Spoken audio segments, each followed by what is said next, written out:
Mesa de análisis en Tele 13 Noche. Saludamos a la abogada Constanza Schoenhaus. ¿Cómo estás, Connie? Hola, Álvaro. Gracias por estar con nosotros. También abogada Idea País, Magdalena Vergara. ¿Cómo están? Bienvenida al panel de Tele 13 Noche para hablar de seguridad, que es el gran tema, sobre todo después de lo que veíamos recién, ¿no? El asesinato de este niño de solo 5 años.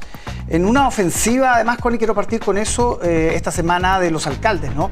Que han presionado de alguna manera al gobierno, decretando algunas medidas, pidiendo otras, incluso algunos alcaldes oficialistas pidiendo la aplicación de la ley de infraestructura crítica. ¿Cómo es el panorama? A ver, lo primero es que yo creo que todos y todas somos conscientes hoy día, independiente del color político, especialmente el gobierno que hoy día está a cargo de esto, de que tenemos un problema grave de seguridad del que hay que hacerse cargo. Y el punto es cómo nos hacemos cargo. El diagnóstico está hecho, en todas estas reuniones en general los puntos que se ponen en común son los correctos, pero lo que necesitamos es, yo creo, primero, tener un único enemigo, que es los delincuentes, quienes cometen delitos.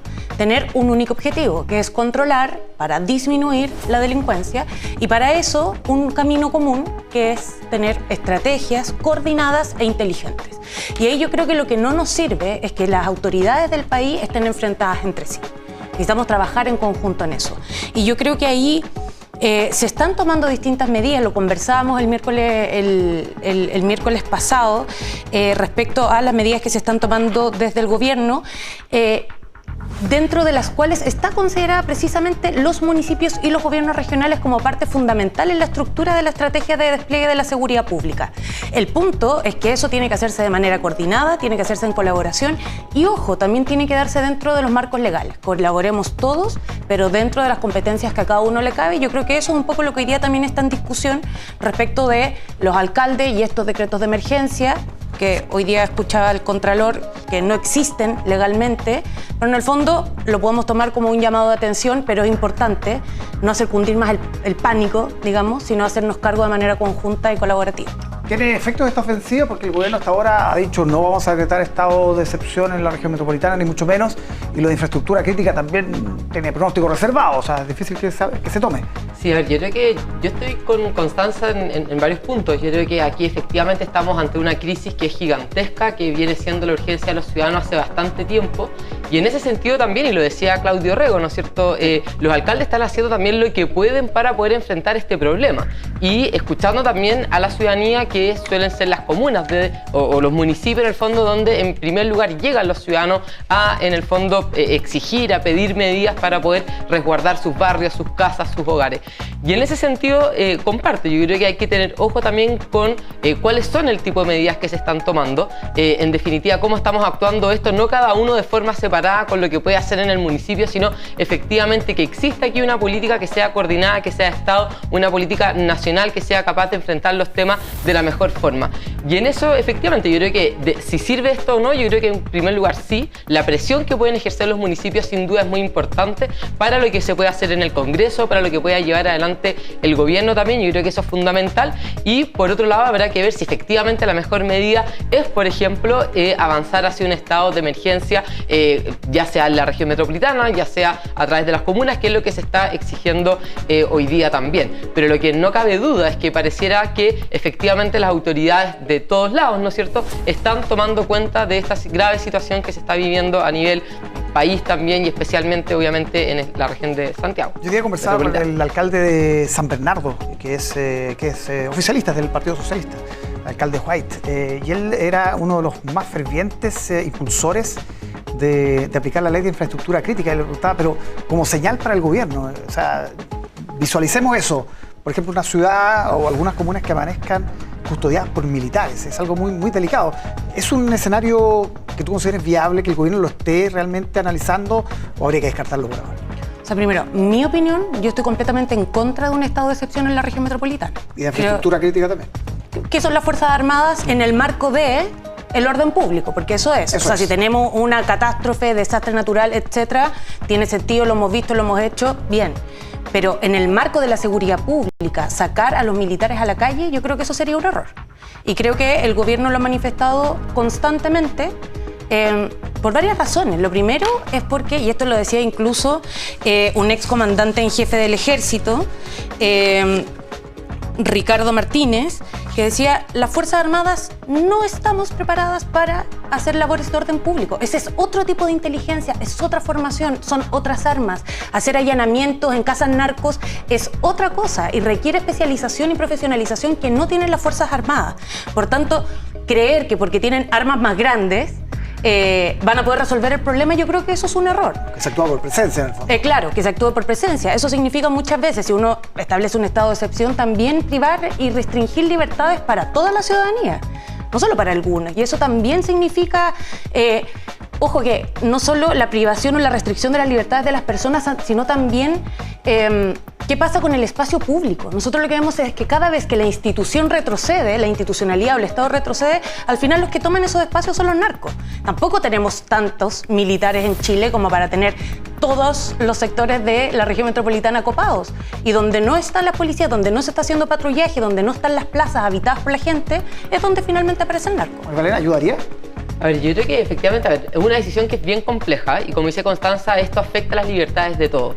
Pero cuando uno mira que el 90% de la ciudadanía vive con miedo en Chile, que el 75% está dispuesto a renunciar de alguna manera a sus libertades para poder combatir la delincuencia, fuerte, obviamente es una presión muy importante. Y por lo mismo lo más necesario sería que se tomen todas las acciones antes necesarias, todas las herramientas que tiene el Estado, antes de obviamente poder tomar decisiones que son mucho más duras, mucho más rígidas también y que impactan a gran parte de la ciudadanía.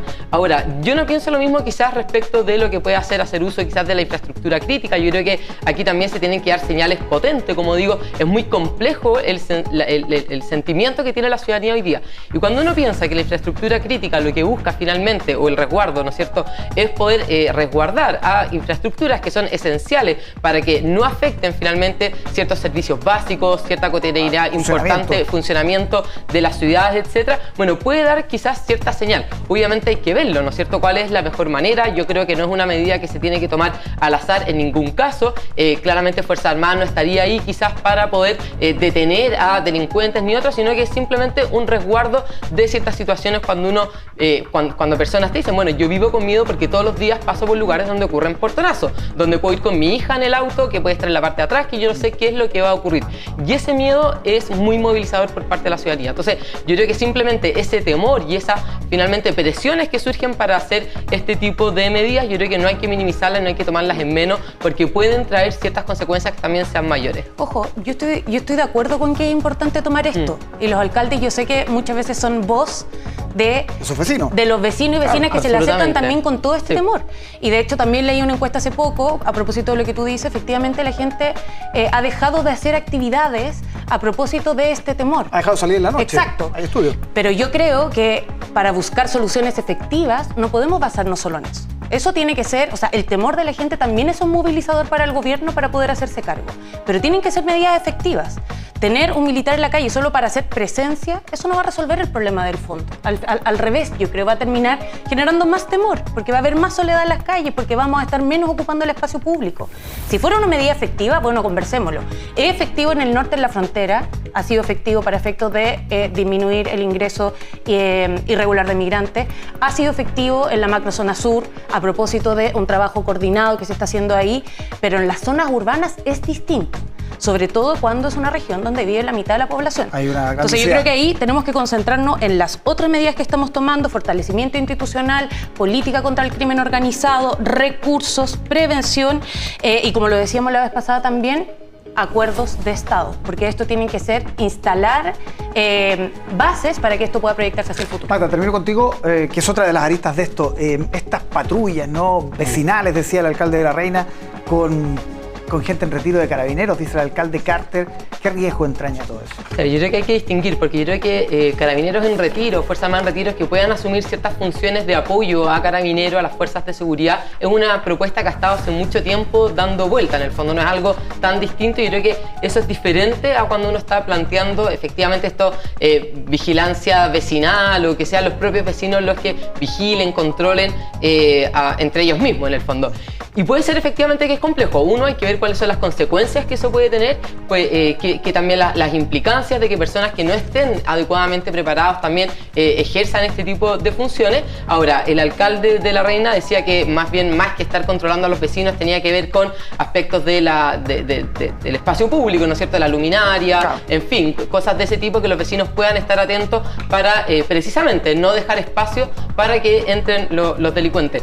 Si puedo tomar igual un punto de lo anterior, a mí me parece que efectivamente no se soluciona el tema, por ejemplo, cuando nosotros solamente hacemos resguardo de infraestructura, porque de hecho esas son medidas que son temporales, en fin, yo creo que eso más bien puede ser una señal potente, pero como digo, tiene que ser una medida bastante bien determinada, el por qué se hace, cuánto tiempo, en fin, y ahí absolutamente lo que tenemos que seguir avanzando en esta agenda contra la delincuencia, contra el narcotráfico, con avanzar en las medidas que están hoy día en el Congreso, en este fast track, que efectivamente sí se ha avanzado. Yo creo que en eso ha habido algo relevante y me parece que esas políticas de Estado, yo me alegro que hoy día estemos al menos todos de acuerdo en que tenemos que avanzar de forma firme contra la delincuencia. Yo quiero hacer solo un punto respecto de eso, a propósito del fast track, que es un conjunto de proyectos de ley acordado entre el Ejecutivo y el Legislativo, y lo que decíamos respecto a exfuncionarios de Carabineros, ya aprobamos la ley que permite, hoy día que va a permitir contratar a 1.200 ex carabineros que estaban en servicio anteriormente para efectos de fortalecer el trabajo de Carabineros. Entonces, no solo una idea, se están concretando cosas. 18 de 30 aproximadamente, ¿no? De la agenda total.